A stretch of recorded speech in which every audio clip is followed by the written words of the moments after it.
My name is Barbara Hazelden, and I'm from St. Petersburg.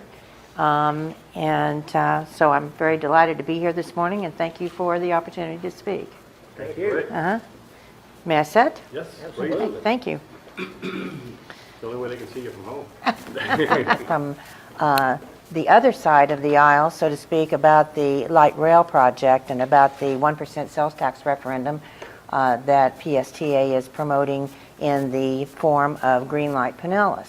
And I'm a local business owner. I own an insurance agency for 25 years over in Northeast St. Pete.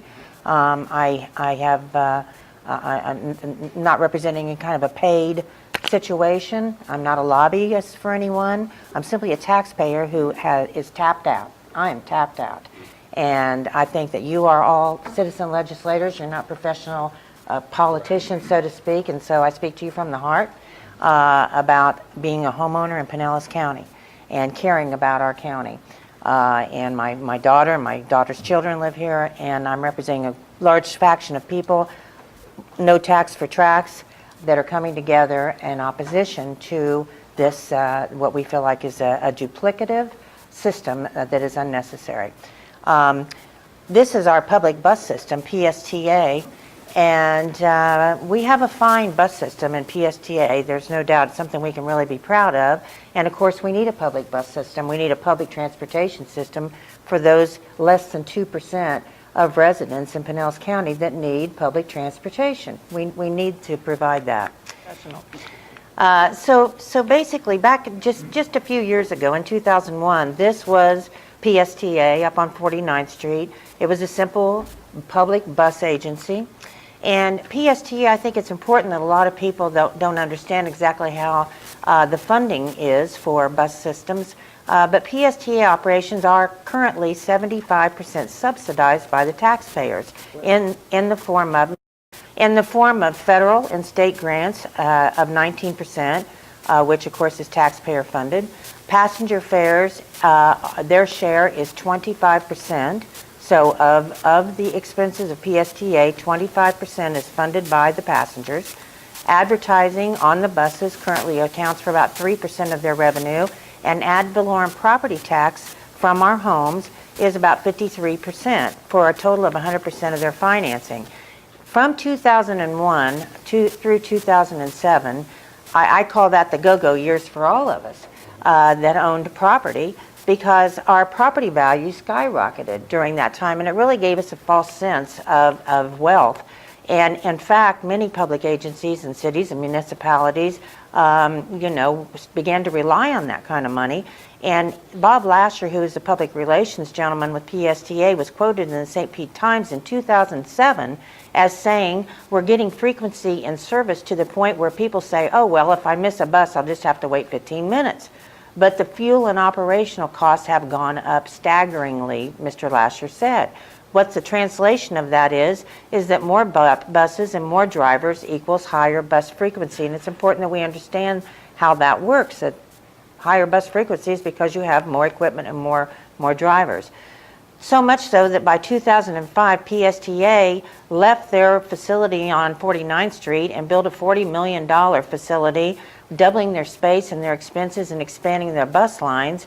And this graph I simply put in to give a dramatic depiction of what happened to the revenue from property taxes. And I'm sure I don't have to tell you folks because you also experienced that. But basically what we have here, of course, is that property taxes from 2002 skyrocketed up to a high in 2007, a high water mark, and then began to decline.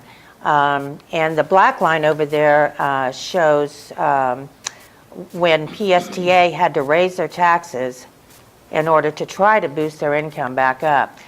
I have with me a laser, but apparently it's not going to work on this TV, on this type of screen. But what we see here is that as you see the blue bars descend, that represents the exact descension of our homeowners, of the values in our homes. And so their income is tied directly to the value of our property. And as the property went down by 2011, they had gone from a high water mark of $37 million from the ad valorem portion of their income down to $26.5. And at that point is when PSTA then sought and passed a increase, a 30% increase in their take from our ad valorem property, boosting it back up to 32.8. But as you can see, they were still $5 million behind where they were 5 years earlier. However, their spending continues to go on even yet today. Starting in 2002, this is, by the way, slides from PSTA. I have been attending PSTA meetings now for 2 years.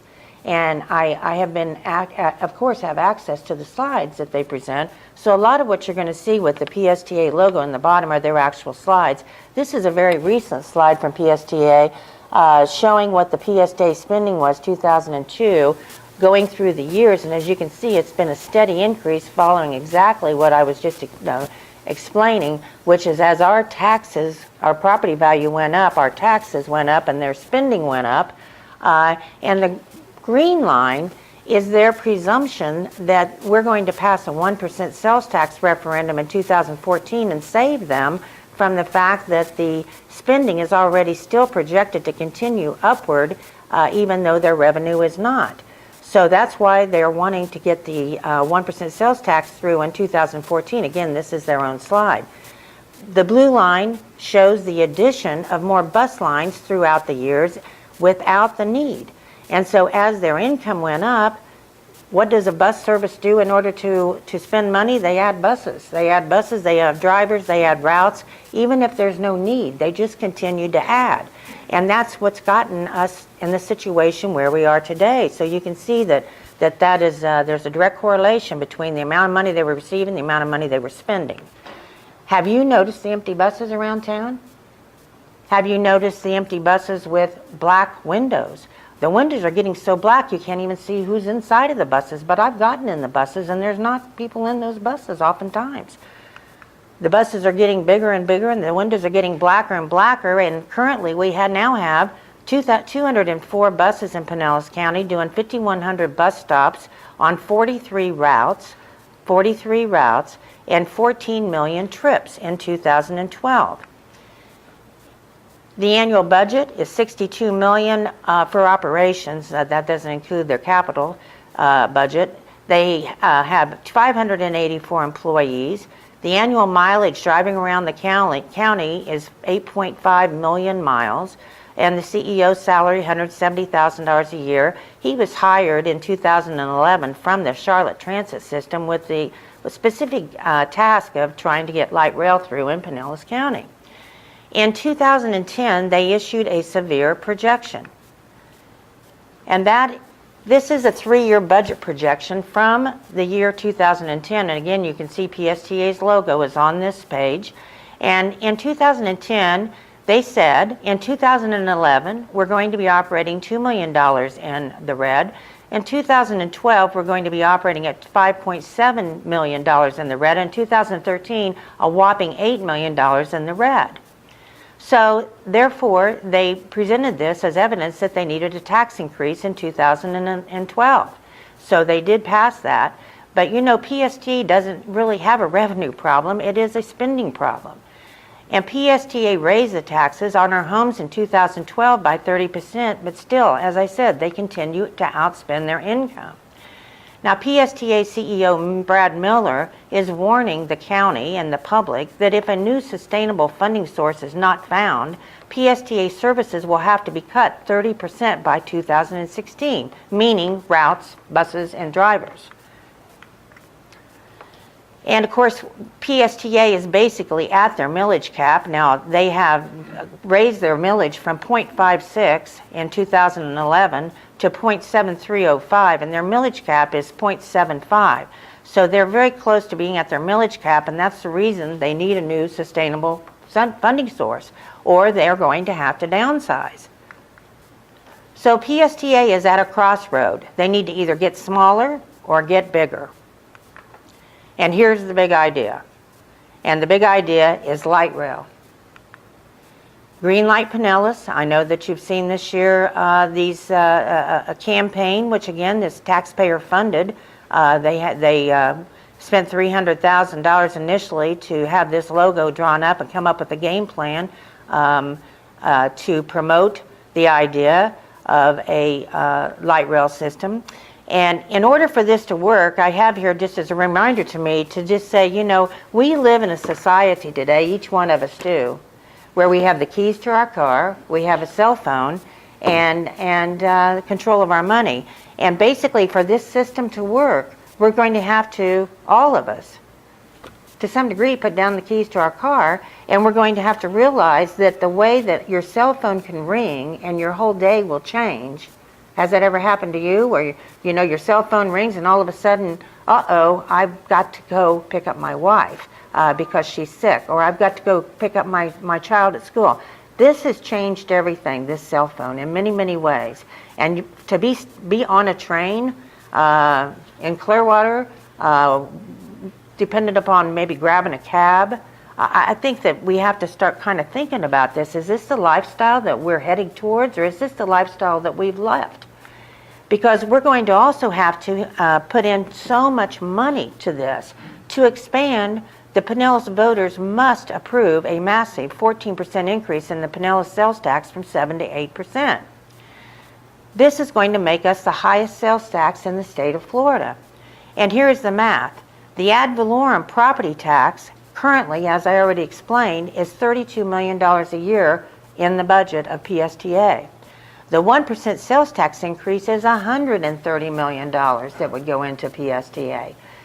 This is a huge $100 million tax increase, and they are calling it a swap. They're saying that the sales tax is going to replace the property tax, and it is an attempt to brand an increase as a swap. $130 million for $32 million is not a swap. Revenue neutral is a swap. And this is, in my opinion, a massive tax grab. A swap would be if I were to swap Arthur this glass of water for that glass of water. That's a swap. This for that is not a swap. In fact, it is just a promise anyway, because nothing will prohibit them from recapturing this tax down the road, or should I say down the track. The facts is that there's no demand by the public for light rail or more buses. There's no need for expansion of our public transportation system, and we can fix the bus system now by correcting the inefficiencies. PSTA's own public surveys and studies offer the proof that they ignore, such as the baseline surveys taken in September 2010. This is the Pinellas County Transportation Task Force that was set up by Commissioner Karen Seal with 25 initial members from around the county. One of the first things that they did was to hire a poll, and this poll was conducted in Pinellas County. 502 likely general election voters with a margin of error of plus or minus 4.37%. There were many questions, but I'm just going to bring up a couple of that I think are very key. What is the most important issue for local government to deal with? That is the question on this particular question on this survey. 48% of the people said jobs and the economy. That was the number one important thing that they thought the government should deal with. 2% said to reduce traffic congestion in Pinellas County. 5% said expanding public transit systems. My point on this is that there's no demand. How about the use of public transit? How often do you use public transportation?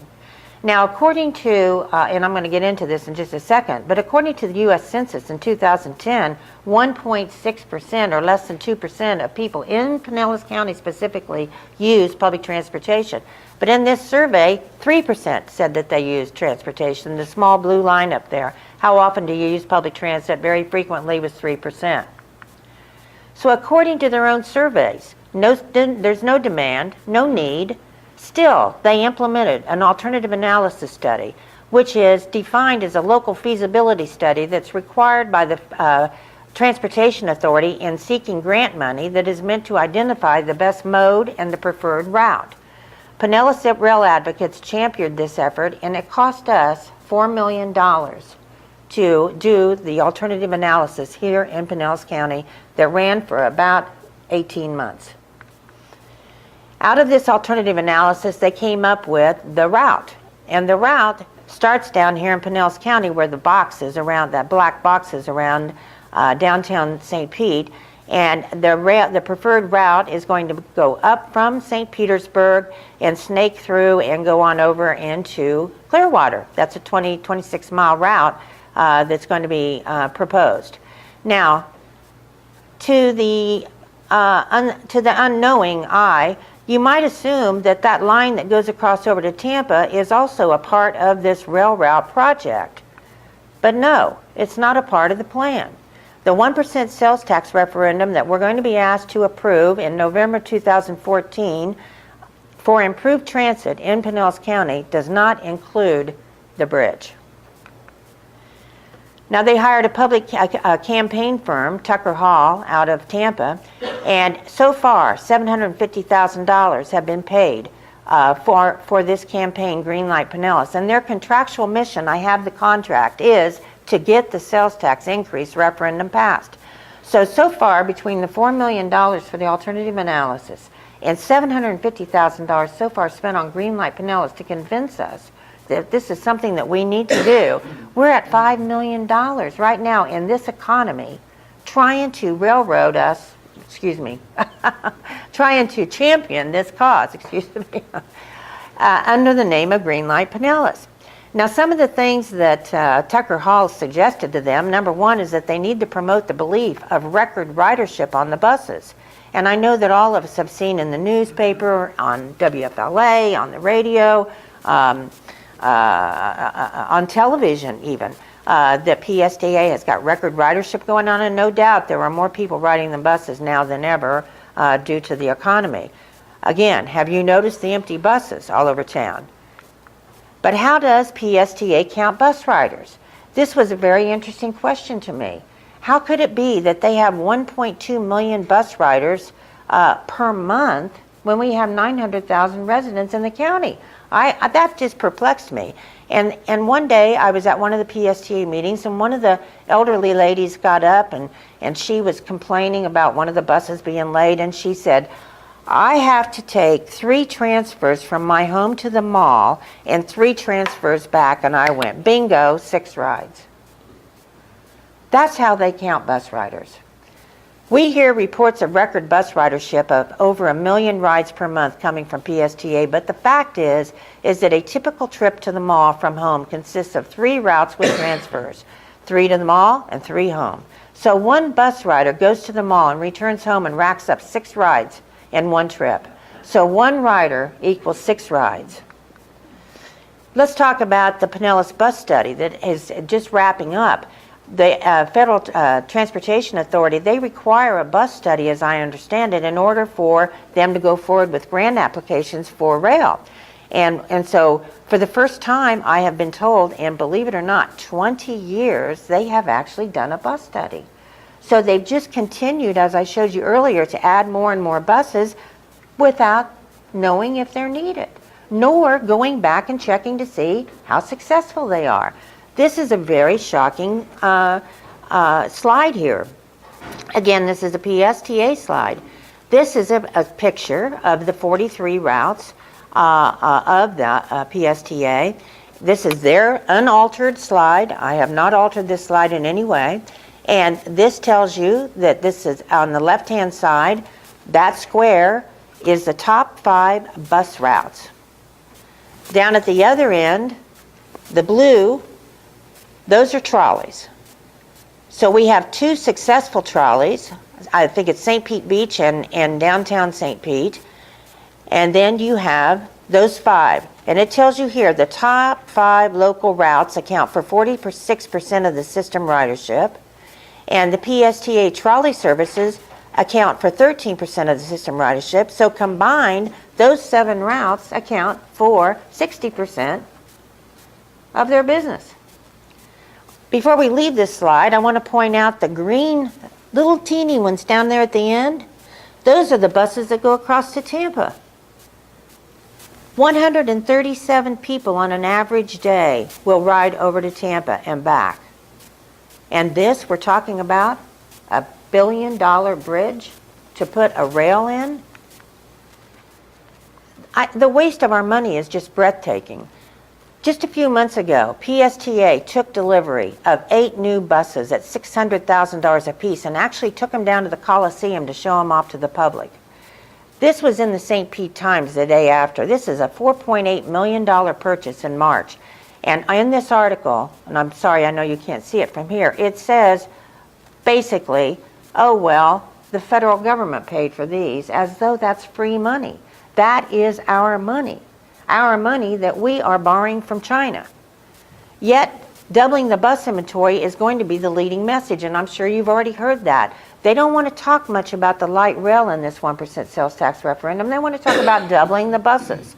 And the surveys have revealed that the light rail is not a popular subject with voters, as evidenced by the 2010 sound defeat by voters in Hillsborough County. So Tucker Hall says, shh, don't say rail. Say more buses and play down the rail. This is all about rail, and it's also all about big land deals.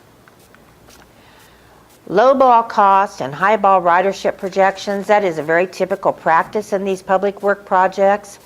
So low-balling how much things are going to cost to implement this program, and high-balling what the ridership projections are going to be. This is Lynx, which is out of Charlotte, and this is, or excuse me, I think this is out of Portland.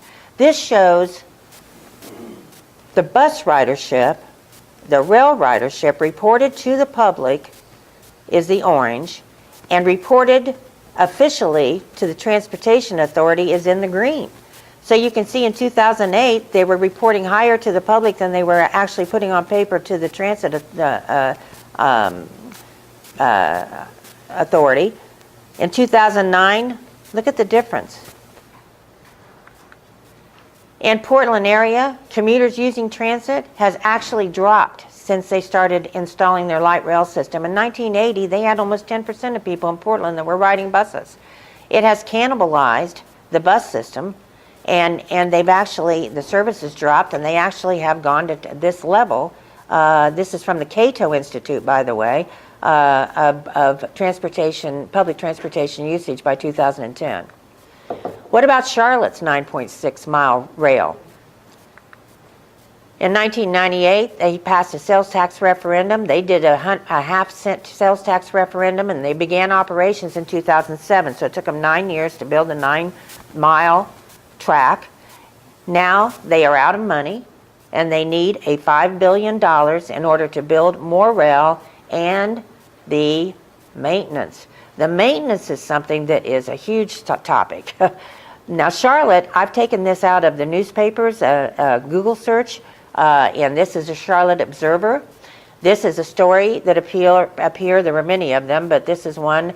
The Huntersville mayor, Jill Swain, which would be, one of the satellite communities right there in Charlotte, on April 12th, she said, "This is not a happy story. Original plans to fund transit are completely and totally obsolete."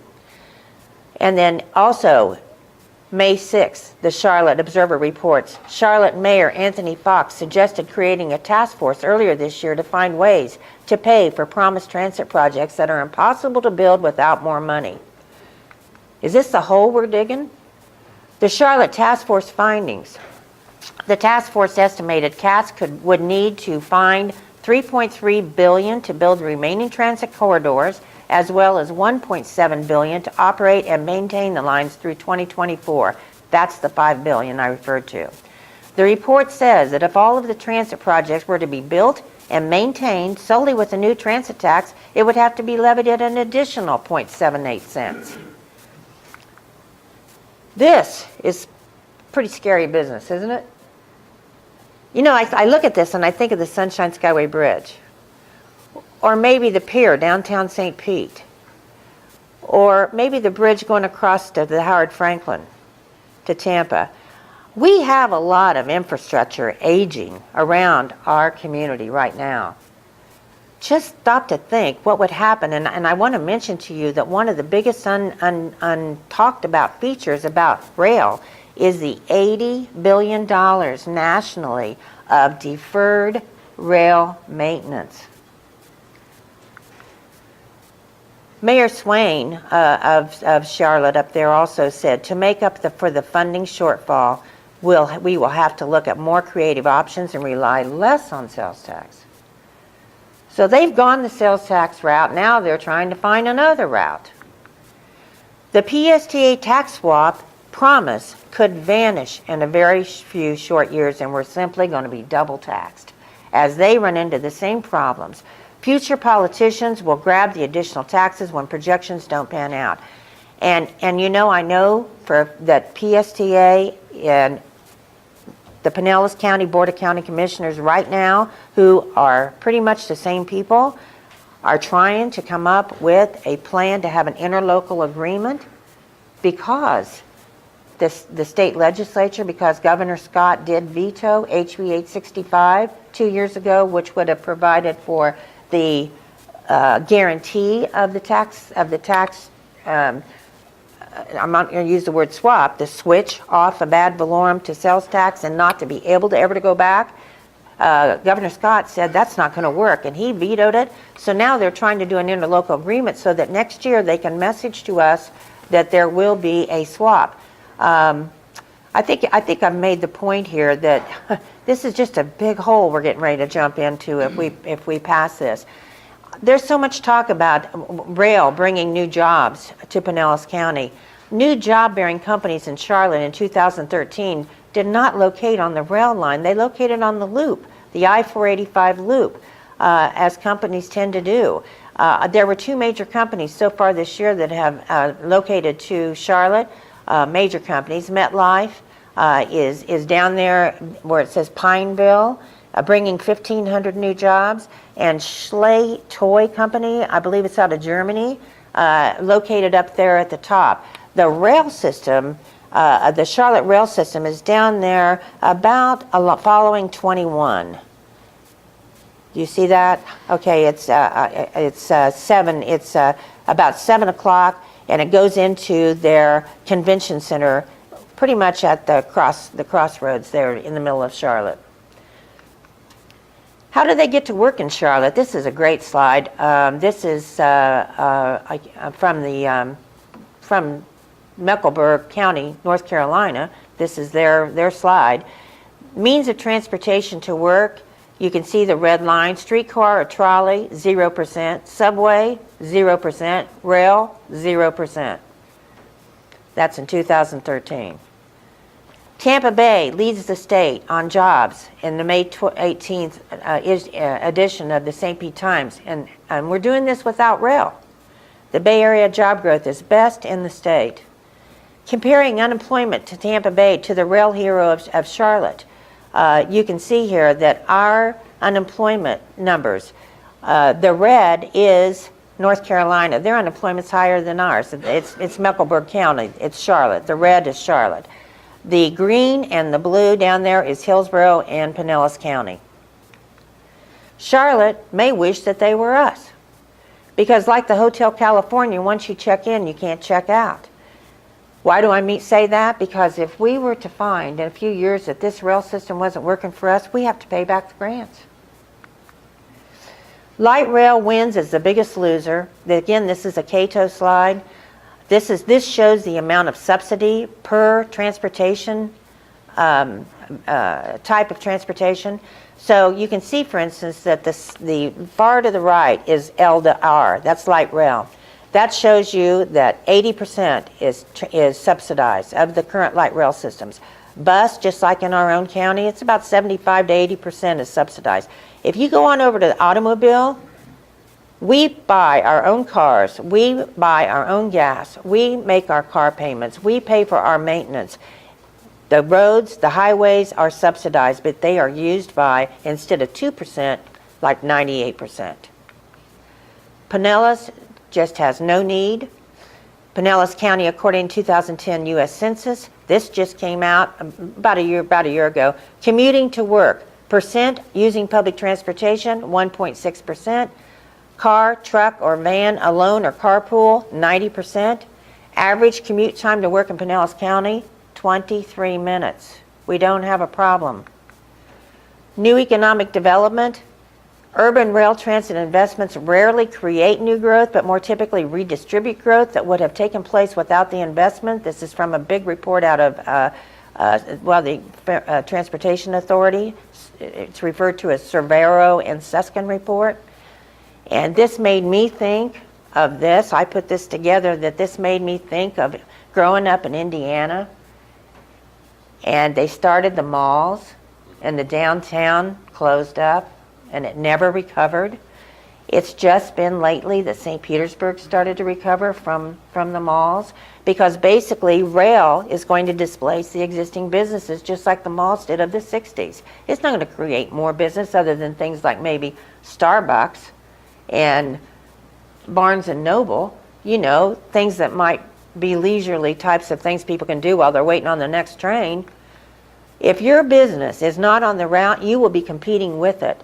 This is important as a business owner for me and for you if you have a business, to realize if you are anywhere north, anywhere out towards the beaches, anywhere around the mall, everything they're going to be doing is going to be promoting the 16 stops between downtown St. Pete and Clearwater. And if your business is not on that route, you're going to be competing with it. It's also become evident, this is a New York Wall Street Journal article about 2 months ago, that creating these projects displaces low-income residents. So what we're trying to do under the idea that it's going to be helping low-income residents by providing more transportation is not true. As a matter of fact, this is a story about a gentleman who lived in housing along a route that they ended up coming through and putting rail in, and then the owner of the housing came in and said, wow, we're on the rail system. I'm going to put some money in to make this a really nice place and raise the rent. And the fellow lost his home. I have a few very low-cost visionary ideas to help with transportation. Why don't they start with a bus rapid transit express system starting downtown St. Pete and going to Clearwater with no stops? And let's see what the demand is for that. We can do that just by taking a few buses and going back and forth. This is an interesting idea. How about synchronizing the stoplights? I got to tell you, I came home last night at midnight from Disney World, and I was coming up 9th Street, and I couldn't believe there was no traffic, and I kept getting stopped by the stoplights coming up 9th Street at midnight. This is toll lanes. There's talk of toll lanes on the Hart-Franklin Bridge. That could be a huge solution by having one lane that you pay extra, and you can go quickly by paying extra to be in the toll lane. I'd be glad to pay that. And it would help towards the infrastructure and costs. Because the truth is that the innovations that are coming in personal transportation. This is another Wall Street Journal article, June 27, 2013. Driverless cars are likely to get boost from the DOT ruling. DOT just did a ruling, and it said federal regulators are expected to issue new rules in the next few months that could jumpstart the market for cars that communicate with other cars and road infrastructure. Think Blockbuster. Think Blockbuster. Where is Blockbuster today? It's in a box at Publix. Red box. A red box. Because the future looks like this. Think Greece. Think Cyprus, Stockton, California. You know, I just saw an article a couple of days ago.